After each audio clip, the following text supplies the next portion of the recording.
Movie शुरू होती है तो हम देखते हैं कि कुछ लोग उसे जादुई जंगल में जहाँ मेलिफिसेंट रहती थी वहां पर आकर कुछ जादुई क्रिएचर्स को चुरा रहे होते हैं और इसी दौरान मेलिफिसेंट भी आ जाती है। मेलिफिसेंट उन तीनों में से दो आदमियों को तो पकड़ लेती है, लेकिन तीसरा वहां से वो क्रिएचर चुरा कर दूर जंगलों में भाग जाता है जहाँ पर ग्लोइंग फ्लावर्स निकले हुए थे। वो आदमी वहां से किंगडम की तरफ भाग जाता है। वो एक दरवाजा खोलता है तो उसमें से एक होल में से हमें किसी आदमी का हाथ दिखाई देता है।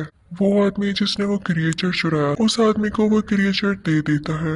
उसके कपड़ों पर वही ग्लोइंग फ्लावर भी लगा होता है जिसे वो आदमी ले लेता है और इन दोनों चीजों के बदले में उसे पैसे देता है। फिर हमें ये भी दिखाया जाता है कि उस किंगडम के लोग अभी तक मेलिफिसेंट को दिल से अच्छा नहीं मानते थे। वो समझते थे कि इसने हमारी प्रिंसेस को चुराया और ये हमेशा से प्रिंसेस अरोरा को मारना चाहती थी। अब सीन चेंज होता है और हम प्रिंसेस अरोरा को जंगल में काफी खुश देखते हैं। वो वहाँ की रानी जो बन चुकी थी और डिफरेंट क्रिएचर्स के साथ डांस कर रही थी। सब लोग उसके पास अपने अपने मसले लेकर आते थे। उसे बताया जाता है कि यहाँ से क्रिएचर गायब हो गई है, वही क्रिएचर जो कि वो आदमी चुरा कर भागा था।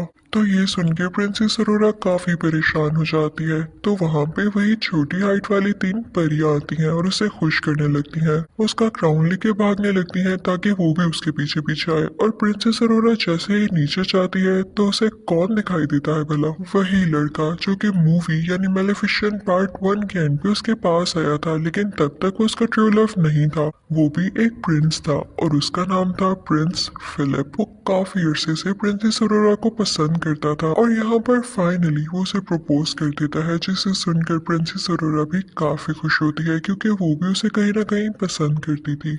ये सब कुछ मेलिफिसेंट का कौवा यानी डेविल भी देख रहा होता है। वो जाके सब कुछ मेलिफिसेंट को बताता है तो मेलिफिसेंट वहां से उड़कर प्रिंसेस अरोरा से बात करने आती है और दूसरी तरफ वो प्रिंस फिलिप भी अपने पेरेंट्स को बताने के लिए जाता है कि मुझे एक लड़की पसंद आ चुकी है।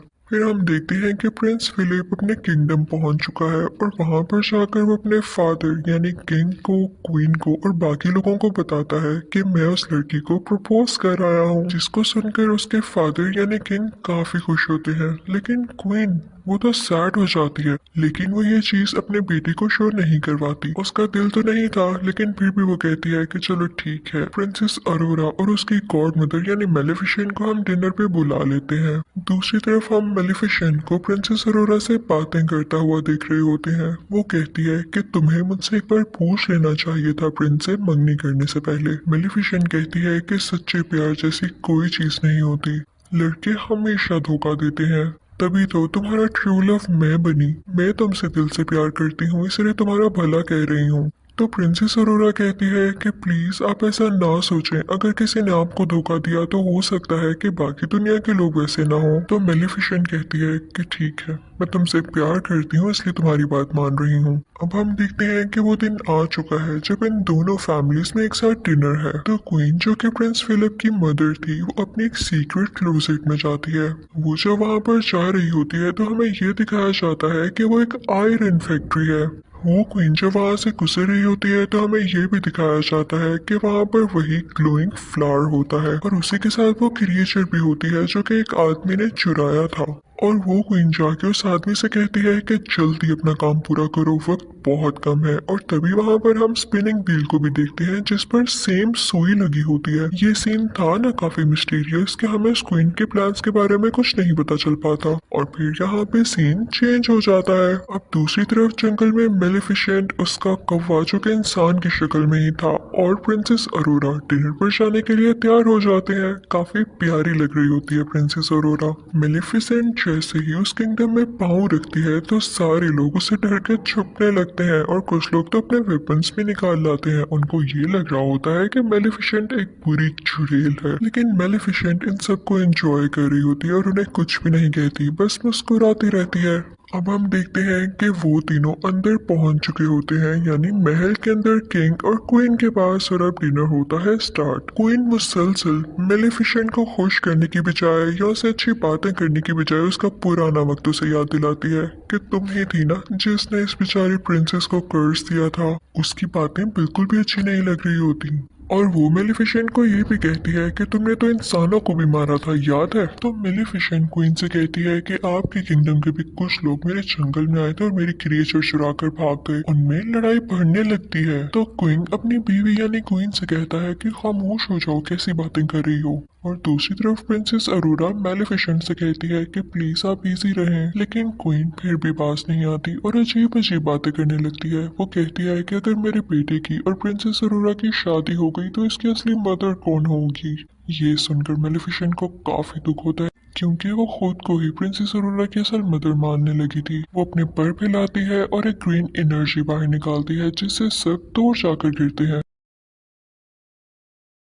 क्वीन भी पीला बचाकर डर जाती है और किंग के पीछे जाके छुप जाती है जिससे किंग बेचारे नीचे गिर जाते हैं। क्वीन ऊंची ऊंची बोलने लगती है कि मेलेफिसेंट ने किंग पर कर्ज कर दिया है और अरोरा उनकी बात पर यकीन कर लेती है और मेलेफिसेंट से कहती है कि प्लीज आप अपना कर्ज खत्म करते हैं, आप बार बार क्यों सब पे कर्ज करती हैं। तो मेलेफिसेंट कहती है प्रिंसेस अरोरा तुम भी ये कह रही हो, मैंने कोई कर्ज नहीं किया। लेकिन प्रिंसेस अरोरा मेलेफिसेंट की बात पर यकीन ही नहीं करती क्योंकि क्वीन ने काफी अच्छे तरीके से उसको टैकल कर लिया होता है। तभी वहां पर सोल्जर्स आने लगते हैं जो कि मेलेफिसेंट पर अटैक करने वाले होते हैं। मेलेफिसेंट आखिरी बार प्रिंसेस अरोरा से कहती है कि क्या तुम मेरे साथ नहीं आओगी। तो प्रिंसेस अरोरा कोई जवाब नहीं देती और क्वीन और किंग के पास बैठी रहती है। तो मेलेफिसेंट दुखी होकर वहां से उठकर चली जाती है।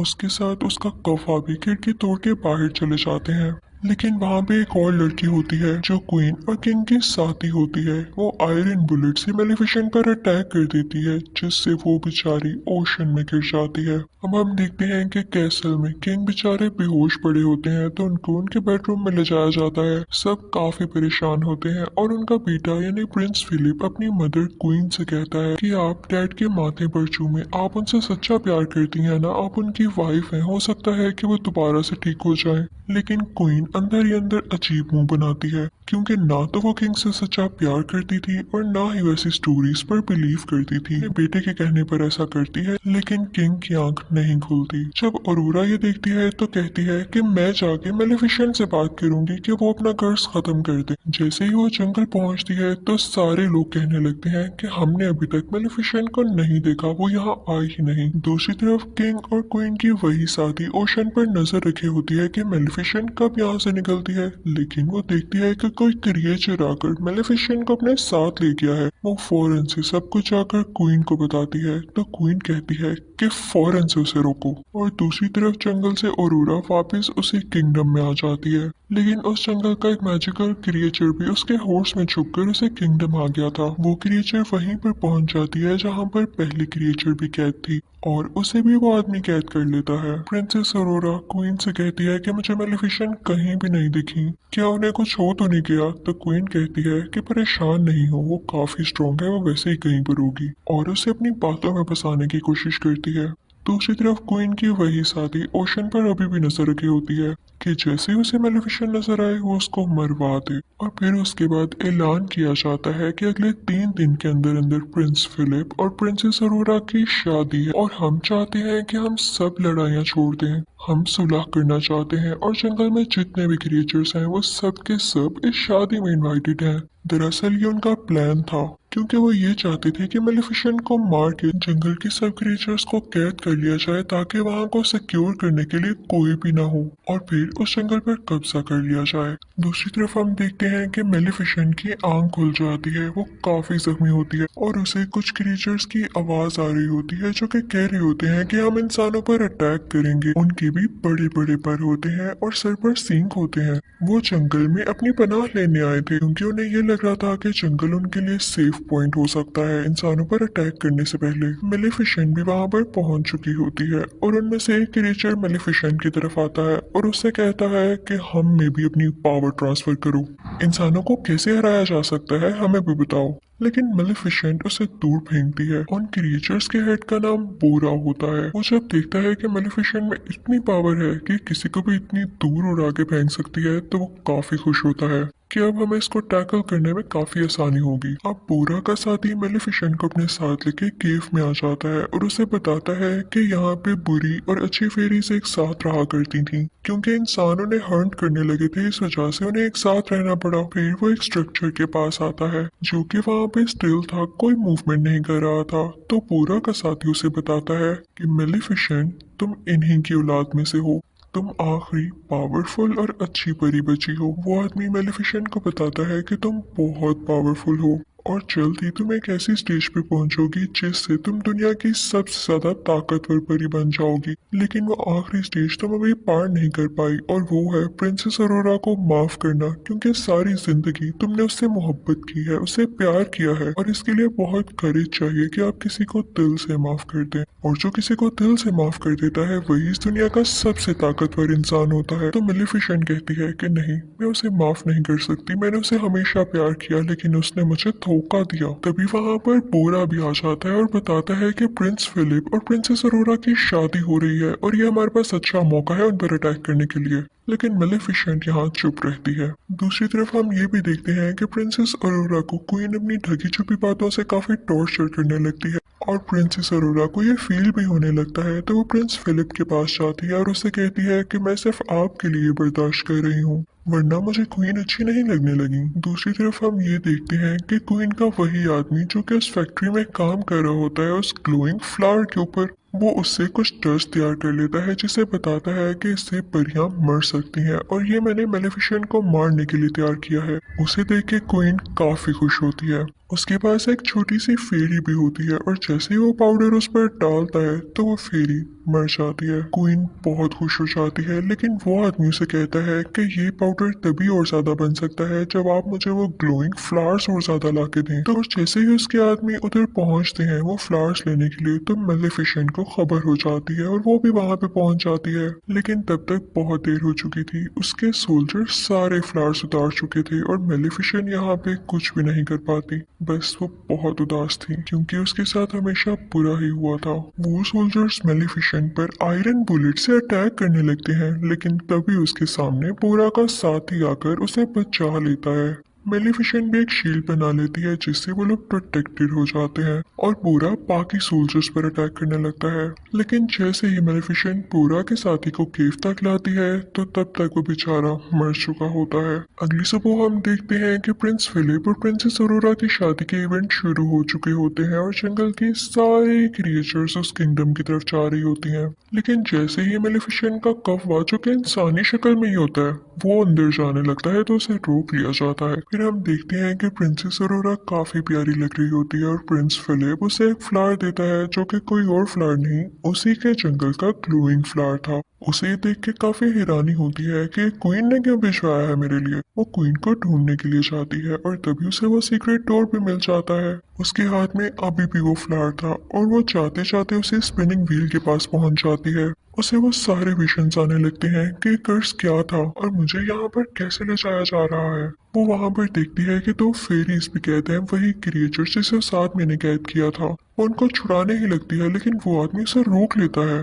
तभी वहां पर क्वीन आ जाती है और वो प्रिंसेस अरोरा से कहती है कि मेरा किंगडम पहले उस जंगल के करीब हुआ करता था, लेकिन इन सब क्रिएचर्स और मेलेफिसेंट के एंसेस्टर्स ने, यानी उसके बड़ों ने मिलकर मेरे किंगडम को नुकसान पहुंचा दिया और मेरे फादर मारे गए। लेकिन जब मेरा भाई भी वहां सुलह करने के लिए गया तो उस जंगल के क्रिएचर्स ने मेरे भाई को भी मार दिया, और जब मैं अकेली बच गई तो मुझे किंग से शादी करना पड़ी, जो कि अब मेरा हस्बैंड है, लेकिन मैं उससे प्यार नहीं करती। तो क्वीन कहती है कि मैं तुम सबसे बदला लेकर रहूंगी। क्वीन सोल्जर्स को ऑर्डर देती है कि प्रिंसेस अरोरा को एक रूम में कैद कर दिया जाए, और ऐसा ही होता है। और फिर उन क्रिएचर्स को भी एक रूम में बंद कर दिया जाता है और फिर उन पर वही पाउडर छिड़का जाता है जो कि 7 महीने तैयार किया था, जिसकी वजह से सारे क्रिएचर्स बेचारे वीक होने लगते हैं। जिस रूम में अरोरा होती है वहां पर उसका वेडिंग ड्रेस होता है और वो उसे फाड़ कर काफी लंबी सी रस्सी में बदल देती है और कैसल से नीचे जाने की कोशिश करती है, लेकिन तभी वहां पर सोल्जर्स आते हैं और प्रिंसेस अरोरा खुद को रूम में ही बंद कर लेती है। मेलेफिसेंट का कौवा भी, जो कि इंसानी रूप में ही होता है, कैसल के अंदर आ जाता है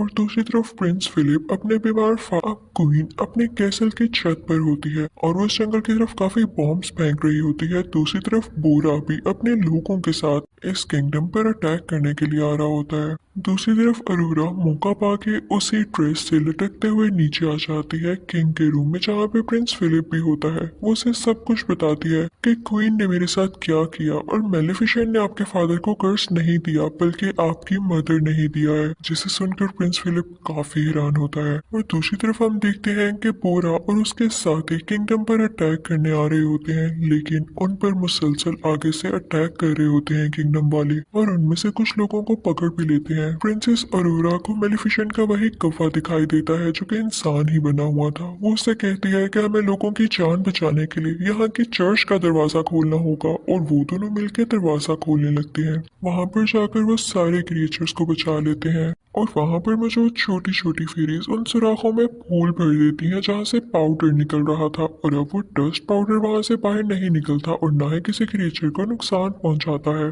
और जब क्वीन की वो साथी लड़की जो कि पाउडर गिरा रही होती है उनको ठीक करने जाती है तो वहीं से खुद ही नीचे गिर जाती है। प्रिंस फिलिप अपनी मदर यानी क्वीन को समझाने जाता है, लेकिन क्वीन सोल्जर से कहती है कि इसको पकड़ लो, लेकिन प्रिंस फिलिप उसी से पहले कैसल से नीचे जंप लगा देता है। वहां पर प्रिंसेस अरोरा और मेलिफिसेंट के कौवे को भी पकड़ लिया जाता है, लेकिन तभी वहां पर आती है मेलिफिसेंट और अपने कौवे को एक बड़े से बियर में तब्दील कर देती है और वो बियर चर्च का दरवाजा खोल के सब क्रिएचर्स को आजाद कर देता है। मेलिफिसेंट बाकी लोगों पर अटैक करने लगती है और अपने लोगों को बचाने लगती है। तभी वहां पर बोरा भी आ जाता है और क्वीन के सोल्जर से लड़ने लगता है, लेकिन फिलिप उसे आके रोकता है और कहता है कि ये हमारे जनरल है, इसे कुछ मत कहना। तो बोरा वहां से चला जाता है। जब जनरल ये देखता है कि इसने मुझे नहीं मारा तो उसे पता चल जाता है कि असली जालिम कौन है, यानी क्वीन असली जालिम है। दूसरी तरफ मेलिफिसेंट रूफ टॉप पर आती है उसी क्वीन के पास, लेकिन प्रिंसेस अरोरा भी पास आती है मेलिफिसेंट के और उससे कहती है कि प्लीज क्वीन को मत मारे वरना सब लोग वाकई समझेंगे कि आप सालिम थी। लेकिन मेलिफिसेंट कहती है कि नहीं अरोरा, पीछे हट जाओ, मुझे तुम्हारी कोई बात नहीं सुननी। तो अरोरा रोते हुए कहती है कि मदर ऐसा ना करें। और जब मेलिफिसेंट उसके मुंह से मदर लव सुनती है तो उसका दिल काफी सॉफ्ट हो जाता है और उसके दिल में इमोशंस आने लगते हैं। और जब वो दोनों एक दूसरे को ऐसे देख रहे होते हैं तो जाहिर है क्वीन को मौका मिल जाता है अरोरा की तरफ फेंकती है, लेकिन मेलिफिसेंट उसके सामने आकर प्रिंसेस अरोरा की जान बचा लेती है। और जैसे ही मेलिफिसेंट को एरो लगता है वो एशेस में बदलने लगती है और प्रिंसेस अरोरा बहुत ज्यादा रोने लगती है। क्वीन ये देख के काफी खुश हो जाती है और ऐलान करती है कि अब तुम लोगों की मेलिफिसेंट नहीं रही और अब मैं पूरी जगह पर कब्जा करने वाली हूँ। लेकिन तभी हम देखते हैं कि प्रिंसेस अरोरा के आंसू मेलिफिसेंट के एशेस पर गिरते हैं और मेलिफिसेंट फिर से जिंदा हो जाती है, उसके बड़े बड़े पर आ जाते हैं। क्वीन को बहुत गुस्सा आता है, वो प्रिंसेस अरोरा को कैसल से नीचे धक्का दे देती है और मेलिफिसेंट उसे बचा लेती है। प्रिंस फिलिप को भी अपनी मदर के बारे में सब कुछ पता चल चुका था, इसलिए वो भी मेलिफिसेंट के पास आ जाता है और मेलिफिसेंट मान जाती है प्रिंसेस अरोरा और प्रिंस फिलिप की शादी के लिए। तभी मेलिफिसेंट के पास वो छोटा आदमी भी आता है जिसने उसके क्रिएचर्स को कैद किया हुआ था। वो उसके क्रिएचर्स छोड़ देता है और उसे वही सुई देता है जिसकी वजह से वो कर्स फैला। अब सबको पता चल जाता है कि कर्स फैलाने वाली असली क्वीन ही थी। अब किंग भी जाग चुका था और क्वीन को बोरा के लोग पकड़ लेते हैं और उसे फेंकते हैं। मेलिफिसेंट उसे कोर्ट में बदल देती है और वहाँ की सारी जगह को फूलों से सजा देती है और फिर वो बोरा से कहती है कि तुम लोग अच्छे क्रिएचर्स हो, तुम हमारे साथ रह सकते हो। और फिर उसके बाद वो अरोरा को वेडिंग ड्रेस पहनाती है और वो ऐलान करती है कि हम सारे मिलकर रहेंगे एक यूनियन में। और उसके बाद प्रिंस फिलिप की और प्रिंसेस अरोरा की शादी हो जाती है। किंग भी काफी खुश होता है और सारे क्रिएचर्स सारे लोग उनके लिए क्लैपिंग कर रहे होते हैं और यहाँ पर दोनों किंगडम्स मिल जाते हैं और हंसी खुशी रहने लगते हैं। और फिर मेलिफिसेंट प्रिंसेस अरोरा और प्रिंस फिलिप से कहती है कि अब मैं तब दोबारा यहाँ पर आऊंगी जब तुम लोगों का क्यूट सा बेबी होगा। और फिर मेलिफिसेंट यहाँ से चली जाती है और सब कुछ पीसफुल हो जाता है। यहीं पर यह मूवी यानी मेलिफिसेंट पार्ट 2 भी खत्म हो जाता है। Thank you for watching.